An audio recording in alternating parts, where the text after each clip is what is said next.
پھر اسی طرح عام طور پر یہ سمجھا جاتا ہے کہ جس بچوں کو ہوم ورک کرانا تو ماں کی ذمہ داری ہے، یا ان کو قاعدہ پڑھانا ہے، قرآن پڑھانا ہے تو صرف ماں ہی کرے گی. ٹھیک ہے، اگر باپ بہت زیادہ مصروف ہے اور اس کے باہر کے کام کا تقاضا ایسا ہی ہے، گھر ہی کے سلسلے میں باہر کچھ جا کے کر رہا ہے، تو اس صورت میں اگر ماں یہ کرے گی تو یہ بھی ایک تعاون ہے. لیکن ہم دیکھتے ہیں کہ نبی صلی اللہ علیہ وسلم خود جب آپ کے خاندان کا کوئی بچہ بولنے کی عمر کو پہنچتا تو اس کو دعا سکھاتے، توحید سکھاتے. اسی طرح سعد بن ابی وقاص اپنے بچوں کو یہ دعا کے کلمات سکھاتے جیسے ایک استاد بچوں کو لکھنا سکھاتا ہے، اور فرماتے کہ رسول اللہ صلی اللہ علیہ وسلم ان کلمات کے ذریعے نماز کے آخر میں پناہ مانگتے تھے. اللہم انی اعوذ بک من الجبن واعوذ بک من ان ارد الی ارذل الامور وغیرہ وغیرہ. اسی طرح ایک بچے کی تربیت صرف ماں باپ ہی نہیں کرتے بلکہ گھر میں جو بھی کوئی رہتا ہے وہ سب اس میں شامل ہوتا ہے. اگر دادا دادی گھر میں رہتے ہیں یا نانا نانی رہتے ہیں تو ان کا بھی فرض بنتا ہے کہ وہ تربیت میں حصہ لیں، اور اگر وہ الگ بھی رہتے ہیں تو بھی انہیں باقاعدہ کچھ نہ کچھ وقت چھوٹے بچوں کے لیے نکالنا چاہیے. اس سے ایک تو ماں باپ کی ہیلپ ہو جاتی ہے، اور دوسرا یہ نہیں کہ صرف وہ چھوڑ دیں آپ کو بیبی سٹنگ کرنے کے لیے، نہیں، اس وقت کو بھی آپ بہت پروڈکٹیو گزارے اور اس میں بھی کچھ نہ کچھ سکھاتے رہیں. حضرت حسن بن علی جو نبی صلی اللہ علیہ وسلم کے نواسے ہیں، وہ کہتے ہیں کہ نبی صلی اللہ علیہ وسلم نے مجھے وتر میں یہ دعا پڑھنے کے لیے سکھائی: اللہم اہدنی فی من ہدیت وعافنی فی من عافیت وتولنی فی من تولیت، آخر تک. اسی طرح نہ صرف یہ کہ والدین بلکہ کمیونٹی کے دوسرے لوگ، ان کو بھی نیکی کے کاموں میں ایک دوسرے کے ساتھ تعاون کرنا چاہیے. اور اگر کسی کا بھی بچہ بگڑ رہا ہے یا کسی کا بھی بچہ ماں باپ کو ستا رہا ہے اور وہ اس کو ہینڈل نہیں کر پا رہے تو کیا کرنا چاہیے؟ ان کی مدد کرنی چاہیے، آگے بڑھنا چاہیے، ایک دوسرے کو ہیلپ کرنی چاہیے. اور باقی کاموں میں تو ہم عام طور پر کر ہی دیتے ہیں، جیسے کوئی ہاسپٹل میں ہے تو اس کو کھانا پہنچا دیا، اس کی یعنی جو اٹینڈ کر رہے ہیں ان کو، مریض کو، یا ویسے کوئی کسی کے گھر میں کوئی آفت مصیبت ہے تو اس صورت میں. لیکن دین کے معاملے میں بھی ایک دوسرے کے ساتھ، کیونکہ قرآن کا حکم کیا؟ تعاونوا علی البر والتقوی، نیکی اور تقوی پیدا کرنے میں ایک دوسرے کی مدد کرو، یعنی ایک دوسرے سے سیکھو، سکھاؤ اور خیر کے کاموں میں آگے بڑھو. تربیت کے لیے ایک اور بڑی اہم چیز ہے اور وہ ہے کمٹمنٹ. تربیت بچوں کی کوئی پارٹ ٹائم کام نہیں ہے. جس دن سے آپ ماں باپ بن گئے بس فار لائف بن گئے. بچے آپ کے پاس ہیں تب بھی، بچے آپ سے دور ہیں تب بھی، بچے دنیا میں ہیں تب بھی، بچے آپ کو چھوڑ کے آگے چلے گئے تب بھی. ہر حال میں آپ نے اب اپنی ذمہ داری کو نبھانا ہے، اور اس کے لیے اپنے اندر ایک عہد رکھنا ہے کہ اب میں اس فریضے کو نبھاؤں گی، اور پھر اس کے اندر ایک ذمہ داری کا احساس دینا. ایسا نہ ہو کہ ہم اپنی ذمہ داری دوسروں پہ ڈالتے رہیں. اچھا، دوسروں پہ کیسے ڈالتے ہیں؟ بعض اوقات ہم خود کوئی کام کاج کر رہے ہوتے ہیں، مدرس جاب کر رہی ہوتی ہیں تو وہ بچوں کو چھوڑ دیتی ہے، ڈے کیئر میں چھوڑ دیتی ہے، یا کسی بیبی سٹنگ کرنے والوں کے پاس چھوڑ دیتی ہے، یا پھر شام میں اگر قرآن پڑھنا ہے تو وہ کسی مدرسے میں چھوڑ دیں گے یا صرف اسلامی اسکول میں داخل کرا دیں گے، اور کیا سمجھیں گے کہ ہم نے انتظام کر دیا ان کے لیے اور ہم ان کی فیس دے رہے ہیں، ہم اپنا فرض پورا کر رہے ہیں. بہت اچھی بات ہے کہ آپ نے ان کے لیے انتظام کیا، اچھے اسکول کا کیا، اچھی مسجد کا کیا، لیکن آپ کا اپنا رول، آپ کی اپنی ذمہ داری پھر وہیں کی وہیں ہے، وہ ختم نہیں ہوئی. آپ اس سے عہدہ برآں نہیں ہو سکتے، بلکہ آپ نے کیا کرنا ہے کہ اپنے کام کو پوری محنت سے کرتے چلے جانا ہے، اس کو نبھاتے چلے جانا ہے. جو بھی اوقات ہوں، جو بھی وقفے ہوں، اس کے لیے پوری پلاننگ کہ میں کہاں سٹینڈ کرتی ہوں اس سارے سیناریو میں. میرا کام صرف کما کے لانا نہیں، صرف پکا کے دینا نہیں، صرف کھلانا نہیں، بلکہ ان کو اچھا انسان بھی بنانا ہے. اور اس کے لیے کتنی بھی مشکلات آئیں، لیکن آپ کے اندر ایک ڈٹرمینیشن رہنی چاہیے کہ نہیں، یہ کام تو مجھے کرنا ہے اور میں کر کے ہی دم لوں گی. اگر ایک اچھا ٹیوٹر نہیں ملا تو دوسرا ڈھونڈوں گی، ایک اچھی جگہ نہیں ملی تو دوسری جگہ لے جاؤں گی. اگر اسکول ہم بچوں کو لے جا سکتے ہیں تو کیا مسجد میں نماز کے لیے لے جا سکتے ہیں کہ نہیں؟ لے جا سکتے ہیں. لیکن ہم صرف جمعے پر ہی اتفاق کرتے ہیں. جمعے کے علاوہ بھی کوشش کریں کہ بچوں کو، مثلا اسکول سے آپ آ رہے ہیں اور راستے میں عصر کی نماز کا وقت ہو گیا تو ان کے ساتھ روٹین بنا لیں کہ ہم اسکول سے نکل کر عصر مسجد میں پڑھیں گے، پھر گھر جائیں گے. اور ایسا کیا جا سکتا. ہم ان کو سوئمنگ کے لیے لے جا سکتے ہیں، ہم ان کو گیمز پر لے جا سکتے ہیں، ہم ان کو مسجد کیوں نہیں لے جا سکتے؟ کیونکہ شروع میں نے بات کی نا کہ ہم نے ان کی دنیا کو تو اچھا بنانا ہے، لیکن اس سے زیادہ اچھا ان کی آخرت کی فکر کرنی ہے کہ وہ زیادہ اچھی ہو، کیونکہ دنیا میں تو تھوڑے دن رہنا ہے. اور آخرت، والآخرۃ خیر و ابقیٰ، آخرت بہتر بھی ہے اور زیادہ پائیدار بھی ہے، ہمیشہ ہمیشہ کے لیے رہنے کی جگہ ہے. تو اس سلسلے میں آپ نے ڈٹرمنڈ رہنا ہے کہ میں نے یہ، یعنی کچھ گول سیٹ کر لے، میں نے اپنے بچے کو یہ اور سکھانا ہے، چاہے دنیا کی بھی چیزیں جو سکھا رہے ہیں آپ، کہ اس کو مختلف سکلز آتے ہوں، مختلف چیزیں آتی ہوں.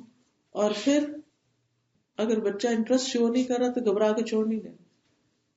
پچھلے اتوار کو میں ایک جگہ لیکچر دے رہی تھی تو ایک ماں میرے پاس آئی، وہ کہنے لگی کہ 7 سال ہو گئے ہیں میری بچی قاعدے سے آگے نہیں بڑھی، نہیں قرآن پڑھ رہی ہے تو قاعدے سے آگے نہیں بڑھی، اور لوگ مجھے کہتے ہیں تم اس کو چھوڑ دو. لیکن میں نے سوچا ہوا کہ میں نے نہیں چھوڑنا، چاہے ساری زندگی اس کا قاعدہ رہے، جب تک میرا بس چلے گا میں یہ کوشش کرتی رہوں گی. کہتے اس کو اسلام میں انٹرسٹ نہیں، لیکن میری تو ذمہ داری. تو میں دیکھ رہی تھی کہ اللہ سبحانہ وتعالیٰ ماں کے دل کو کیسا بناتا ہے، اور اگر ماں کے اندر ایمان ہو تو اس کے اندر کتنی بڑی تڑپ ہوتی ہے کہ کچھ بھی ہو، کتنا بھی عرصہ لگے، کتنا بھی پیسہ لگے، کتنی بھی مجھے محنت کرنا پڑے، یہ چیزیں تو میں نے اس کو سکھا کر ہی چھوڑنی. قرآن تو اس کو پڑھا کر ہی چھوڑنا ہے، نماز تو اس کو سکھا کر ہی چھوڑنی ہے، اس کو دوسروں کی خدمت کرنے کا طریقہ تو سکھا کر ہی چھوڑنی. جب تک آپ کے اندر ڈٹرمینیشن نہیں ہوگی، آپ تھوڑی سی مشکل ہوگی گھبرا کے چھوڑ دیں گے. نہیں کرتا تو چھوڑو، نہ کرے، نہیں، یہ تھوڑی بات. ٹھیک ہے اس وقت تھوڑی دیر کے لیے چھوڑ دیں، اور اس کے بعد اللہ سے دعائیں بھی کریں اور مختلف طریقے اختیار کریں. پھر اسی طرح اچھی تربیت اس وقت ہوتی ہے جب آپ کمیونیکیشن کرتے ہیں. کمیونیکیٹ، بچوں سے بات کیا کریں، بچوں سے ڈسکس کیا کریں آج اسکول میں کیا ہوا تھا. اور پھر آپ دیکھیں گے کہ ایک وقت ہوتا ہے بچے خود ہی آ کے بتاتے ہیں، پھر ذرا بڑے ہوتے ہیں وہ کہتے ہیں کچھ نہیں ہوا تھا، بس ہوا تھا، بس کچھ بتانا نہیں چاہتے. لیکن اگر ان کو بچپن سے عادت ہے نا تو پھر وہ شیئرنگ کرتے رہیں گے. اچھا، اس شیئرنگ کا فائدہ یہ ہوتا ہے، مثلا آپ کوکنگ کر رہے ہیں، کچھ کام بھی کر رہے ہیں، بچہ اگر باتیں کر رہا ہے ساتھ ساتھ تو اس کو انجوائے کریں. یہ نہ کہیں گے میں سر کھا رہا ہوں، میں پہلے سے ہی تھکی ہوئی ہوں اور میں خود اپنی کلاس لے کر آ رہی ہوں، پڑھ پڑھ کے میں تھک گئی ہوں تو اب چپ کرو. نہیں، بولنے دیں اس کو، بتانے دیں، کیونکہ اس سے آپ کو پتا چلے گا کہ بچہ کس چیز سے گزر رہا ہے. اس کی کون سنے گا؟ آپ نہیں سنیں گے، اپنے دوستوں کو سنائے گا، دوست نہیں سنیں گے، کسی اور کو سنائے گا، اور اس سے کیا ہوگا پتہ نہیں کون کیا مشورہ دے. تو آپ خود سنیں اور ہمدردی کے ساتھ ایک بہترین مشورہ دیں، چاہے بچے چھوٹے ہوں، چاہے بچے جوان ہوں، چاہے بچوں کی شادی ہو جائے، پھر بھی ان کے ساتھ کمیونیکیشن جاری رکھیں. عام طور پر ہم کمیونیکیشن میں صرف بات چیت کر لینا ہی سمجھتے ہیں، یا پھر ایک دوسرے کے ساتھ اگر کوئی مسئلے مسائل ہیں زندگی میں، خصوصاً شادی شدہ بچوں کے، تو ان کی شکایتیں سن کے سمجھتے ہیں ہم نے کمیونیکیشن کر لیا، ہماری بات چیت، ہماری تو روز بات ہوتی ہے. لیکن کیا بات ہوتی ہے؟ کبھی سوچا کیا بات ہوتی ہے؟ صرف پریشانیوں کی بات ہوتی ہے؟ صرف غیبت چغلی، بس یہ بات ہوتی ہے؟ یہ تو کوئی بات نہ ہوئی. اور بچے بھی کیا صرف آ کے اسکول کی اور ٹیچر کی شکایتیں ہی کرتے، یہ دوستوں کی برائیاں کرتے آپ سے؟ نو وے. ان چیزوں کو ہمیں انکریج نہیں کرنا، ہمیں ان کا حل بتانا کہ دیکھو اگر کوئی ایسا کرے تو ایسا کرتے ہیں، اور طریقہ بتا کے اس کو سیٹسفائی کر کے اچھی باتوں پر لے کر آنا ہے. اور پھر افیکٹو کمیونیکیشن ہونی چاہیے، مؤثر گفتگو ہونی چاہیے.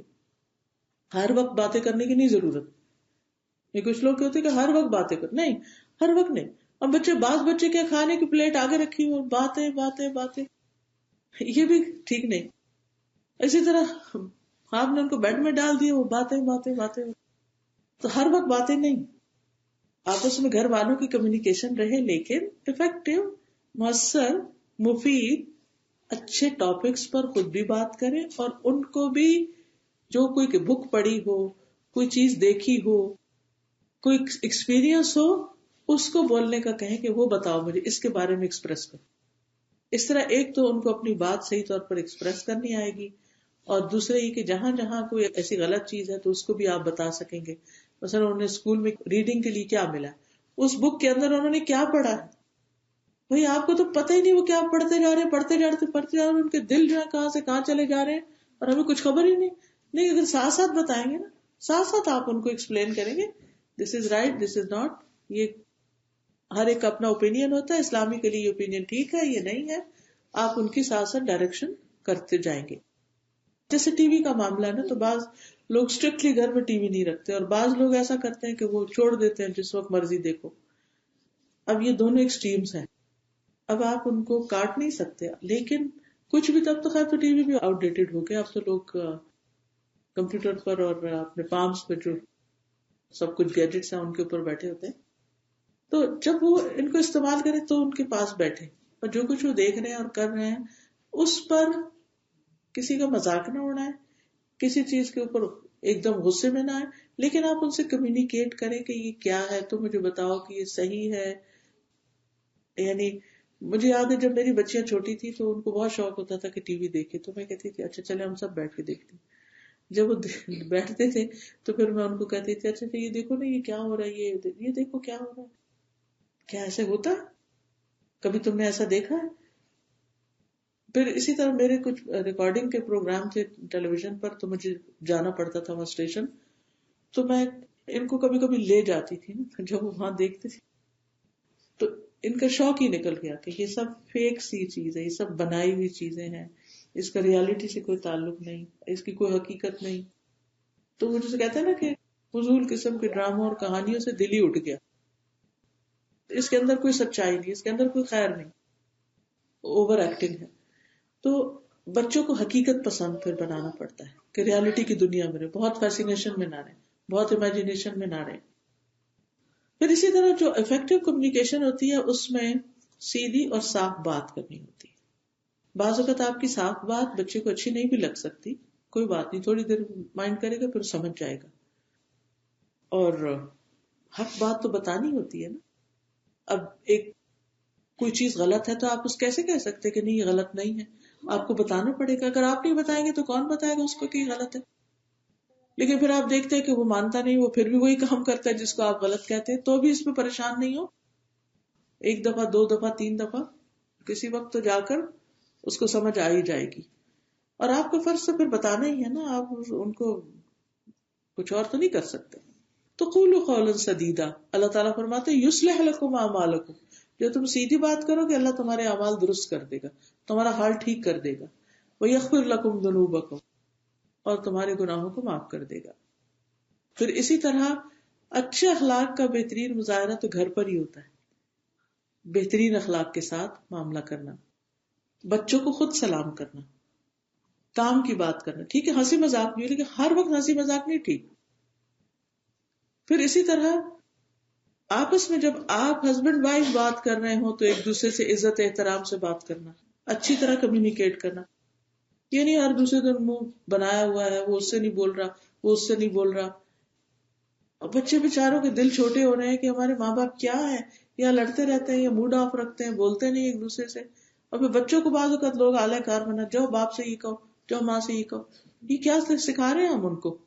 ٹھیک ہے ہمارا جھگڑا بس اگر کوئی ہے تو الگ ہی ہونا چاہیے، اس کا اثر بچوں پر نہیں پڑنا چاہیے، کیونکہ ہم اپنے ساتھ ان کی زندگی بھی روئن کر دیں گے. پھر اسی طرح جب بچے بات کر رہے ہیں تو پوری توجہ سے بات سننا، ان کے لیول پر بیٹھ کے بات. یہ نہیں کہ وہ بچہ اتنا چھوٹا سا بچہ کچھ کہہ رہا اور آپ یوں کھڑے اور وہ بےچارے کمیونیکیٹ ہی نہیں کر پا رہے، نیچے ہو جائیں اس کے لیے. آنکھ میں آنکھ ڈال کے بات کریں. نبی صلی اللہ علیہ وسلم کا طریقہ یہ تھا کہ جب کسی سے بات کرتے تو اس کی طرف پوری طرح متوجہ ہو جایا کرتے تھے. پھر اسی طرح یہ کہ بچوں کو اپنے جذبات کے اظہار کا موقع دینا. کبھی وہ رونا چاہتے تھوڑی دیر رونے بھی دیا کریں. یہ نہیں کہ جو ہی رویا تو ساتھ ہی چپ کرا دی، نہیں، تھوڑا رو لیں کیونکہ ان کا وہ باہر نکل جائے. کبھی ڈانٹ سے روتے، کبھی باہر سے کچھ ناراض ہو، کبھی ایسے ہی رونا شروع کر دیتے، رو لیں تھوڑی دیر. اسی طرح یہ ہے کہ ان کے ساتھ کھیل کود، ان کے ساتھ ہنسی مذاق. پھر اسی طرح ان کے ساتھ سنجیدہ گفتگو بھی کسی نہ کسی وقت بیٹھ کے، جو آخرت کے بارے میں ہو، جو زندگی کے بارے میں ہو، جو آخرت کے حقائق کے بارے میں. مجھے اچھی طرح یاد ہے کہ میں بہت چھوٹی تھی جب میری والدہ نے مجھے قبر کی زندگی کے بارے میں بتایا، قبر کے حساب کتاب، قبر کے سوالات اور اس طرح کی چیزیں. اور مجھے یاد ہے کہ وہ مجھے کبھی بھی نہیں بھولا، ہمیشہ میرے ذہن میں رہا کہ ہم نے مرنا ہے ایک دن، وہاں جا کے حساب ہوگا، وہ اچھی اور تکلیف والی جگہ ہوگی، اس کی یہی سے تیاری کرنی. تو یہ بچپن میں یہ چیزیں ڈال دیں. اور اگر آپ یہ کہیں کہ اب بچے بڑے ہو گئے ہیں، اب ہم کس طرح یہ کریں، تو بھی خود نہیں کر سکتے. اچھے اسکالرس کے پاس لے جائیں. اچھے، جب یہاں الحمدللہ ٹورانٹو میں بھی جگہ جگہ پر کنونشنز کانفرنسز ہوتی رہتی ہیں جہاں اچھے اچھے اسپیکرز آتے ہیں، تو بعض اوقات اس پہ کچھ ٹکٹ ہوتا ہے، انہوں نے اپنی چارجز نکالنے ہوتے ہیں کہ جو وہ خرچ کرتے ہیں اس کے اوپر. تو اس پہ ہم کہیں ونڈر لینڈ تو ان کو لے جائیں گے، لیکن اگر کسی اسلامک سینٹر لے جانا اور وہاں اگر کوئی ٹکٹ لگ گئی ہے تو ہمیں کوئی انٹرسٹ نہیں. ایسا نہیں کریں. جو کچھ وہاں سے خزانے سمیٹ کے آئیں گے وہ $20 سے کہیں زیادہ ہوں گے جو آپ کو وہاں لگانے پڑ رہے ہیں. پھر اسی طرح یہ کہ بعض اوقات بچے بہت الٹی سیدھی حرکتیں کرتے ہیں، تو اس وقت آپ نے اپنے آپ کو کنٹرول کرنا ہے اور پھر بھی آپ نے ان کو پازیٹیو کام دینا ہے. آپ نے یوں محسوس کرانا جیسے آپ نہیں جانتے کہ تم کیا کر رہے ہو. اس سلسلے میں ایک بڑی دلچسپ کہانی ہے حضرت ابو محذورہ کی. ایک مرتبہ وہ چند نوجوانوں کے ساتھ تھے اور حنین کے راستے میں تھے. جنگ حنین جہاں ہوئی تھی نا، مکہ سے طائف کی طرف جب جاتے، تو وہ کہتے ہیں کہ نبی صلی اللہ علیہ وسلم واپس آ رہے تھے تو ہمارا ان سے آمنا سامنا ہو گیا. نماز کا وقت تھا، مؤذن نے اذان دی، ہم لوگ کھڑے ہو کر مؤذن کی نقلیں اتارنے لگے. جیسے ہوتا ہے ٹین ایجر بچوں کو، ایسی نقلیں اتارنا شروع ہو گئے اور اس کا مذاق اڑانے لگے. اب یہ کوئی چھوٹی سی بات نہیں، اور وہ اچھے بھلے تھے، مطلب ٹین ایجر تھے، کوئی بہت چھوٹے بچے نہیں تھے. اگر آپ سنیں کہ کوئی بچہ مذاق اڑا رہا ہے اذان کا یا کسی مولوی صاحب کا یا مسجد کا، تو پھر آپ کیا کریں گے؟ ایک دم غصے میں آ جائیں گے یا کچھ بول دیں گے یا آگے سے. لیکن نبی صلی اللہ علیہ وسلم نے کچھ نہیں کہا. جب وہ اپنا یعنی فن کر چکے تو آپ نے فرمایا ان سب کو میرے پاس لے آؤ. آپ نے فرمایا تم میں سے کون اونچی آواز نکال رہا تھا؟ کس کی آواز سب سے اونچی تھی؟ تو سب نے میری طرف اشارہ کر دیا. یعنی ابو معذورہ کہتے ہیں میری طرف اشارہ کر دیا کہ یہ ان کی آواز سب سے اونچی ہے. تو ابو معذورہ کہتے ہیں وہ سچے بھی تھے کیونکہ میری آواز سب سے اونچی ہو رہی تھی. آپ نے ان سب کو تو چھوڑ دیا اور مجھے پکڑ لیا اور فرمایا اذان دو، اب اذان دو، اور نارمل طریقے سے اذان دو.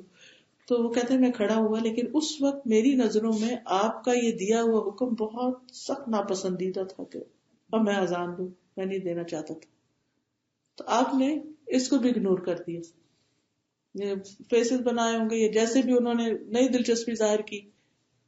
تو نبی صلی اللہ علیہ وسلم نے ان کو سکھانا شروع کر دیا. اچھا تم ایسا کرو کہ 2 مرتبہ اللہ اکبر کہنا، پھر 2 مرتبہ اشہد ان لا الہ الا اللہ، اشہد ان محمد رسول اللہ، ساری اذان ان کو سکھائی اور پھر ان کو کہا کہ تم اونچی آواز سے کرو. تو اب حکم ٹال نہیں سکتا تھا، اذان دے کر فارغ ہوئے. اذان دی انہوں نے.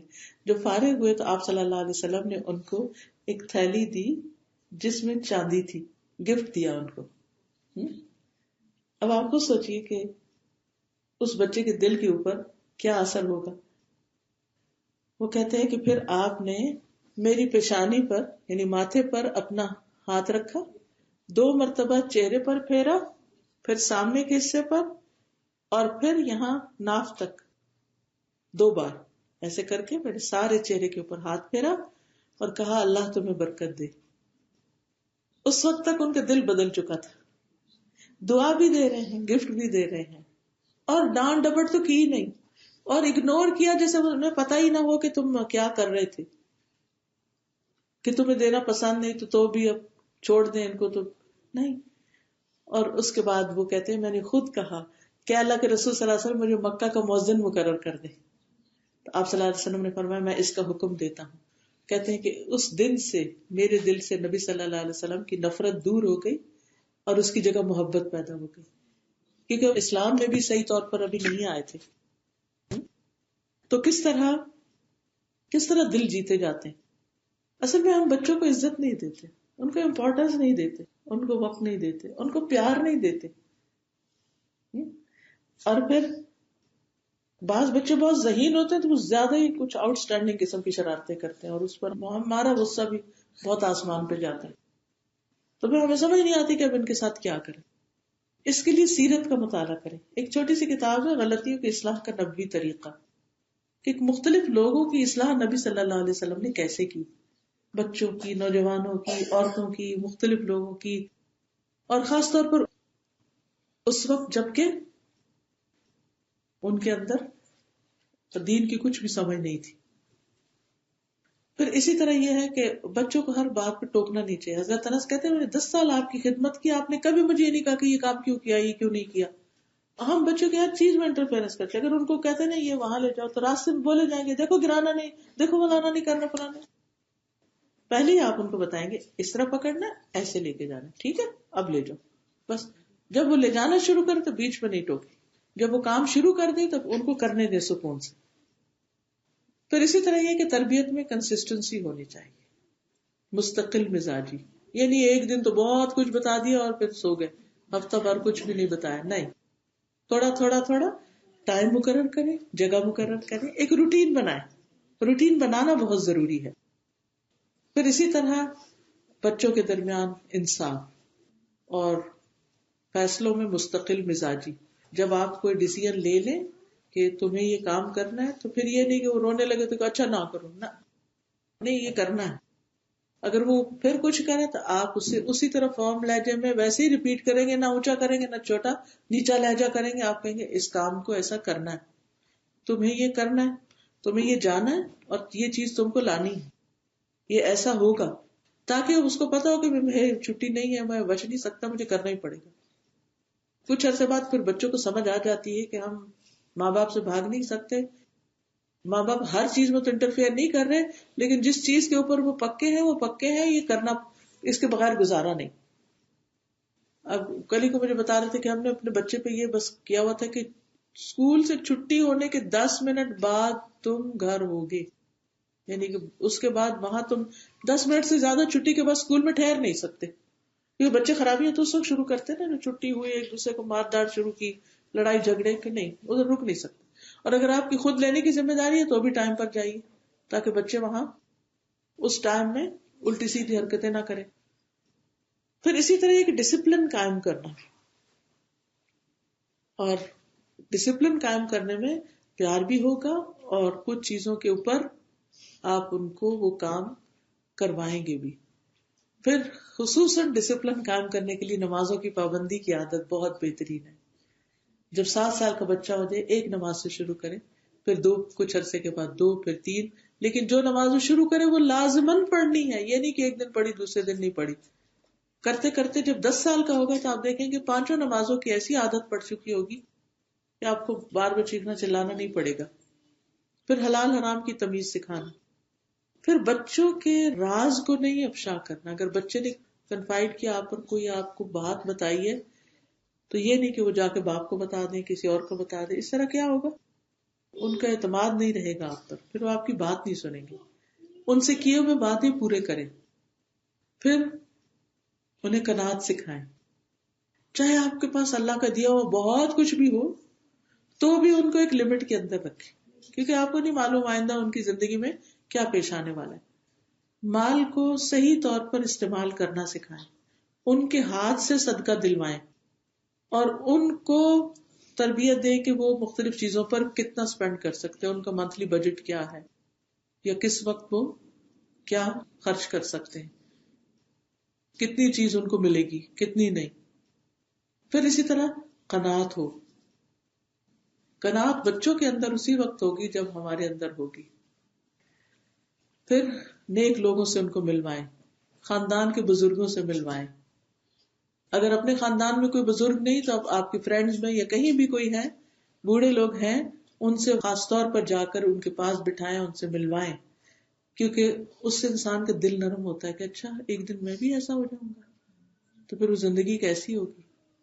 پھر اسی طرح کبھی کبھی قبرستان لے جانا، کبھی کوئی جنازہ ہو جائے تو اس پر لے کے جانا. کچھ لوگ بچوں کو تو بتاتے ہی نہیں کو فوت ہوا ہے، ان کو کوئی کانسیپٹ ہی نہیں ہوتا. تو بچوں سے حقائق نہیں چھپائیں، آسان طریقے سے بتائیں اور ان کو فیس کرنا سکھائیں کہ this is bitter reality of life, we have to face it. یہ تو زندگی کا حصہ ہے، موت بھی. تو ان کو اس پر صبر کرنا بھی سکھائیں، دعا کرنا سکھائیں، خصوصاً اگر خاندان کے اندر کوئی ایسا چلا جائے. پھر ان کے اندر کانفیڈنس پیدا کریں، خود اعتمادی پیدا کریں. اور یہ سچی اور خالص تعریف کے ذریعے اعتماد پیدا ہوتا ہے، جھوٹی تعریفوں سے نہیں. بچوں کے اوپر جتنی ذمہ داریاں ہیں ان کو پوری ان کی جاب ڈسکرپشن دیں کہ تمہیں ایک دن میں کیا کیا کرنا ہے، گھر کے کام ہے یا اسکول کا ہے یا باہر کا ہے، اور پھر ان سے پورا کروائیں کہ وہ خود ٹک مارک کریں کہ انہوں نے اپنا کون کون سا کام کر لیا ہے. نبی صلی اللہ علیہ وسلم نے 17 سال کی عمر میں حضرت اسامہ کو لشکر کا امیر بنا کے بھیجا، جس کے پیچھے حضرت ابوبکر اور حضرت عمر بھی تھے. 17 ایئرس. آپ سوچئے آج ہمارے 17 ایئرس کیا کر رہے ہیں، ہم تو بچہ ہی بنائے ہوئے ان کو.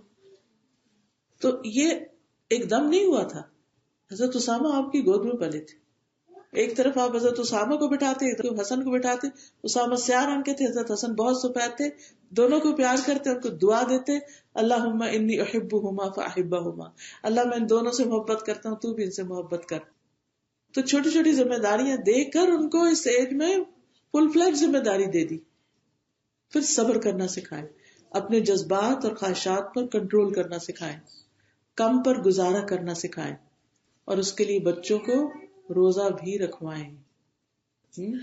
اور یعنی جو نفلی، جب بچے بالغ ہو جائیں تو بہت سے لوگ تو جب بھی روزہ نہیں رکھواتے کہ ان کے ایگزامز ہیں، ایسا ہے ویسا نہیں. پھر اسی طرح بچوں کے سامنے پرسکون رہے تاکہ بچے بھی سکون سے رہیں، تحمل سے گفتگو کریں، اپنی طبیعت میں ٹھہراؤ پیدا کریں، اپنے خود کنٹرول کر لیں. اپنی کہ نہیں مجھے تو بہت غصہ آ جاتا ہے، لیکن اپنے جذبات کنٹرول بھی کرنے چاہیے. پھر اسی طرح ان کو بہادر بنائیں، ڈرائیں نہیں مختلف چیزوں سے. اور ایمان کی وجہ سے اللہ پہ توکل اور بھروسے کے ساتھ بچے جو ہیں وہ ان کے اندر وہ آتی ہے، بہادری آتی ہے. پھر ان کو کریٹیکل تھنکنگ سکھائیں کہ ہر چیز آنکھیں بند کر کے نہ لے لیں، بلکہ سوچیں، اس پر غور و فکر کرنا سکھائیں. قرآن ہمیں بار بار غور و فکر کی دعوت دیتا ہے. پھر اسی طرح ان کو تلاوت سنوائیں، گھر میں قرآن کی تلاوت آن کیا کریں، اچھے لیکچر سنوائیں. پھر ان کو ان کی ایج کے مطابق جو دین کے ان پر احکامات ہیں وہ بھی ساتھ ساتھ بتاتے رہیں. اسی طرح ان کی غلطیوں کو معاف کر کے انہیں بھی دوسروں کو معاف کرنا سکھائیں. پھر اسی طرح بچوں پہ ہاتھ نہ اٹھائیں، چھوٹی چھوٹی باتوں پر ان کو مارنا یا ان کے بال کھینچ رہے، کان کھینچ رہے ہیں، نہیں. پھر غلطی کا جواب، غلطی کی اصلاح احسن طریقے سے ہونا. قرآن مجید میں آتا ہے ادفع باللتی ہی احسن فاذا الذی بینک وبینہ عداوۃ کانہ ولی حمیم، کہ برائی کو بھلائی سے دور کرو. پھر اسی طرح یہ ہے کہ اچھی چیزوں میں ان کو آپس میں کمپٹیشن بھی دے کہ کون یہ کام زیادہ بہتر کرتا ہے. لیکن ہمارا کمپٹیشن تو صرف دنیا کے معاملے میں ہوتا ہے کہ اگر فلاں بھائی کا بیٹا ییل جا رہا تو میرا بیٹا ہارورڈ جائے گا. لیکن نیکی کے کاموں میں ہم ان کو کمپیٹ کرنا نہیں سکھاتے. نیکیوں میں کمپیٹ کرنے کے لیے ہے، دنیا کی حرص اور لالچ سے دور کر. قرآن میں آتا ہے فَفِرُّوا إِلَى اللَّهِ فَاسْتَبِقُوا الْخَيْرَاتِ، اللہ کی طرف دوڑو، نیکیوں میں دوڑ لگاؤ، جنت کی طرف دوڑو. چھوٹی عمر سے بچوں کو ذکر کرنا سکھائیں. جب گاڑی میں بیٹھے کچھ دیر بات کریں. شروع میں تو ہم دعا پڑھ لیتے، بعد میں سب بھول جاتے. نہیں، بیٹھے ہو فارغ کر کے سبحان اللہ پڑھو تاکہ ہماری جنت میں باغ لگے. پھر دوسرے بچوں کے ساتھ کمپیریزن نہ کریں. ہر بچہ الگ ہے. اس سے بچے کی شخصیت مجروح ہو جاتی کہ ماں تو ہر وقت اس کو اچھا کہتی اور مجھے کہتی تم اس جیسے بن جاؤ. میں تو میں ہوں اور وہ ہے. ہر بچے کو انڈیویجلی ٹریٹ کریں. پھر اسی طرح بچوں کو تجربے سے بھی سیکھنے دیں. کنٹرول کرنے کی نہیں ہر وقت کوشش کریں. تنقید سہنا سکھائیں لیکن ہر وقت تنقید کرنا نہ سکھائیں. ایک اس میں مومن جو ہوتا ہے نا لان تان کرنے والا نہیں ہوتا. ہر چیز کو اس کی کریٹیسائز نہ کرو. پھر اسی طرح یہ ہے کہ ان کو کنفیوژن کی سٹیٹ میں نہ چھوڑیں. ان کے ذہن میں جو سوال ہیں ان کے جواب ڈھونڈیں. اور اب تو الحمدللہ سیکھنے کے اتنے مواقع ہیں. ہر خاتون کو کچھ نہ کچھ ساتھ ساتھ روز سیکھتے رہنا چاہیے تاکہ بچوں کو یہ احساس ہو کہ ہماری ماں سمجھدار عورت ہے, اس کو آتا ہے, میری ماں کو سب پتا ہے. ایک ایج ہوتی ہے کہ بچے یہ سمجھتے ہیں, پھر جب ان کا نالج بڑھنے لگتا ہے تو وہ کہتے ہیں ماں کو کچھ پتا نہیں. یہ نہیں ہونا چاہیے. اور خاص طور پر گیجٹس وغیرہ وہ ہماری ویکنیس ہوتے ہیں. یہ دیکھو اس کی اپ ڈیٹ آ گئی, اس کو کیسے کرنا ہے, وہ کیسے کرنا ہے, یہ تو اس کو ذرا کھول دو, اس کو نہیں. انہیں کہا مجھے سکھاؤ کیسے کھولتے, اور خود سیکھیں بلکہ ان کو سکھانے والے بنے. ان سے ان کی دلچسپی کی باتیں شیئر بھی کریں, اس پر کچھ نہ کچھ پڑھیں. پھر اسی طرح تحقیر اور توہین نہ کریں, بےزتی نہ کریں کہ وہ اپنی نظروں میں خود گر جائیں. پھر اسی طرح کنٹرڈکشن نہ ہو کہ آپ کہہ کچھ رہے ہیں اور خود کچھ اور کر رہے ہیں. پھر کیئرلیسنس نہ ہو. پھر اسی طرح زندگی کے ہر اچھے برے حالات میں سنبھلنا سکھائیں کہ اللہ سے دعا کیسے کرنی. خود بھی ان کے لیے خوب دعائیں کریں اور ان کو بھی دعائیں کرنا سکھائیں. کیونکہ نبی صلی اللہ علیہ وسلم کے صحابہ کے اگر جوتی کا تسمہ بھی ٹوٹتا تو وہ بھی پہلے اللہ سے مانگتے تھے. تو جب بچہ کوئی چیز لے کر مانگنے کے لیے آئے, جیسے کہتے ہیں نا مجھے شوز چاہیے, مجھے فلاں چیز چاہیے, ٹھیک ہے بیٹا لیں گے, آپ اللہ سے مانگو, اللہ تعالیٰ آپ کو اچھی چیز دے. چھوٹے ہوں اس کے مطابق ان کو اللہ سے مانگنے کے لیے کہے, بڑے ہوں. ابن عباس کے بارے میں آتا ہے نبی صلی اللہ علیہ وسلم کے ساتھ سواری پر تھے تو آپ نے فرمایا اے بیٹے میں تجھے چند باتیں سکھاتا ہوں, تم ان کو یاد رکھو اور ان پر عمل کرو. احفظ اللہ یحفظک, تم اللہ کی حفاظت کرو اللہ تمہاری کرے گا. مطلب کیا ہے کہ تم اللہ کے احکام کی حفاظت کرو اللہ تمہیں پروٹیکٹ کرے گا. اور پھر اذا سألت فاسأل اللہ, جب تم سوال کرو تو اللہ سے سوال کرو. وَإِذَا اسْتَعَنْتَ فَاسْتَعِنْ بِاللَّهِ, اور جب تم مدد مانگو تو اللہ سے مدد مانگو. یاد رکھو کہ سارے لوگ مل کے تمہیں کوئی فائدہ دینا چاہیں تو نہیں دے سکتے مگر جو اللہ چاہے, اور سارے لوگ مل کے اگر تمہیں کوئی نقصان دینا چاہیں تو نہیں دے سکتے مگر جو اللہ چاہے. قلم رکھ دیے گئے, قلم خشک اور صحیفے خشک ہو گئے. یعنی اللہ سبحانہ و تعالیٰ نے جو تقدیر لکھنی تھی لکھ دی. تو بہرحال اس میں بنیادی طور پر بچے کو کیا سکھائے گا, وہ 8-10 سال کے بچے تھے, ان کو سکھایا جا رہا ہے کہ جب مدد مانگو تو اللہ سے مانگو. ہمیں بھی بچوں کو اللہ سے جوڑنا چاہیے.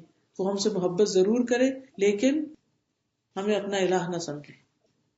تو اللہ تعالیٰ سے دعا ہے کہ وہ ہمیں عمل کی توفیق عطا فرمائے. وآخر دعوانا الحمدللہ رب العالمین. کوئی سوال ہو آپ کا تو آپ کر سکتے ہیں. جی آپ پوچھیے.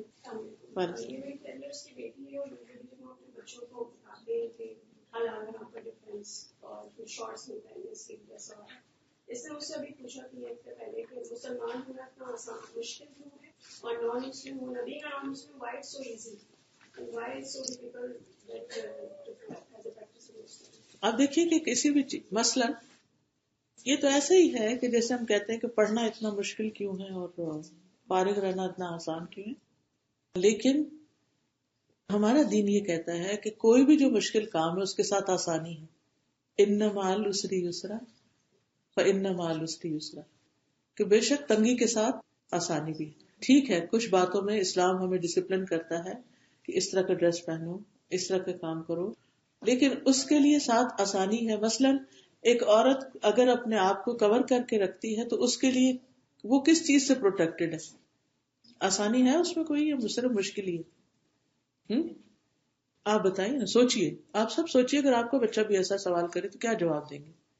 ایک عورت, ایک مسلمان لڑکی اس کو اللہ تعالیٰ حکم دیتا ہے کہ جب وہ بالغ ہو جائے تو وہ اپنی بیوٹی کو چھپائے، اپنے ڈریس جو ہے وہ پراپر پہنے. اگر وہ یہ سمجھتی کہ یہ مشکل کام ہے تو کیا اس مشکل کے ساتھ کوئی آسانی بھی ہے؟ کیا آسانی؟ وہ دوسروں کی غلط نظروں سے بچتی ہے اور اس کی حیا کی وجہ سے لوگ اس کو زیادہ ریسپیکٹ کرتے ہیں. اور آج کل تو یہ ہے جیسے کہ آسانی ہے کہ بہت تیار ہو کے جانا پڑتا ہے. جو اب آئے والے جیسے لوگ ہیں وہ جیسے بھی ہوں آپ اوپر سے کور کر لیتے ہیں تو آپ کو وہ محنت بھی کم ہو جاتی ہے. صحیح. اب دیکھیے کہ عورت جو ہے، عورت جو ہے وہ مرد کی ویکنیس ہے.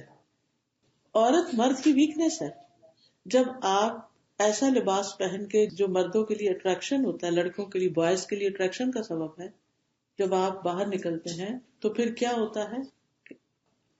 آپ کی جو یعنی کہ جو آپ کی جو عزت ہے یا آپ کی جو حیا ہے یا جو آپ یو آر ان ڈینجر. دوسری بات یہ کہ یہ اللہ کا حکم ہے. اللہ تعالیٰ ہم سے سب سے زیادہ پیار کرتا ہے کیونکہ وہ عورت کو ایک پریشیس چیز سمجھتا ہے. جب کوئی چیز پریشیس ہوتی ہے تو ہم اس کو کہاں رکھتے ہیں؟ لاک میں رکھتے ہیں، سنبھال کے رکھتے ہیں، ہاں؟ اس کی حفاظت کرتے ہیں، اس کو کور کر کے رکھتے ہیں. اب آپ دیکھیے مثلا فروٹ ہے، اس کا چھلکا آپ کہاں ڈالتے ہیں اور فروٹ کو کہاں رکھتے ہیں؟ پھر اگر آپ اسے کھا نہیں رہے تو اس کو کیا کرتے ہیں؟ فلائز سے بچانے کے لیے کیا کرتے ہیں؟ فروٹ کو کور کر. فلائز ہے نا، معاشرے میں فلائز ہیں تو ان سے بچنے کے لیے اپنے آپ کو کور کرنا ضروری ہے.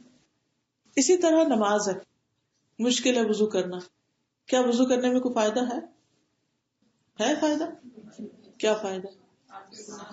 آپ کے ہاتھ دھلتے ہیں، آپ کے پاؤں دھلتے ہیں، آپ کا چہرہ دھلتا ہے، آپ کی آنکھوں کو نمی ملتی ہے، آپ کے کانوں کو ٹھنڈک ملتی ہے، آپ کے پھر گناہ جھڑتے ہیں. کتنا فائدہ.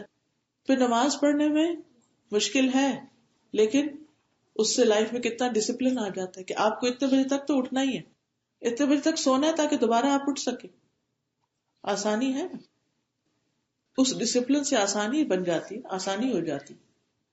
تو کوئی بھی چیز، پڑھائی مشکل ہے لیکن پڑھ کے زندگی میں کوئی آسانی آتی ہے؟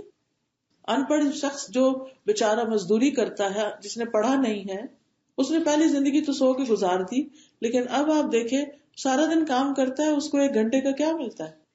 اور ایک پڑھے لکھے شخص کو، جو جتنا زیادہ پڑھا لکھا شخص ہے، اس کے 1 گھنٹے کی ویلیو کیا ہے؟ یہ فرق پتا ہے نا، سب کو پتا ہے. وہ بھی گھنٹہ لگا رہا ہے، وہ بھی گھنٹہ لگا رہا ہے، لیکن دونوں کے گھنٹے میں فرق ہے.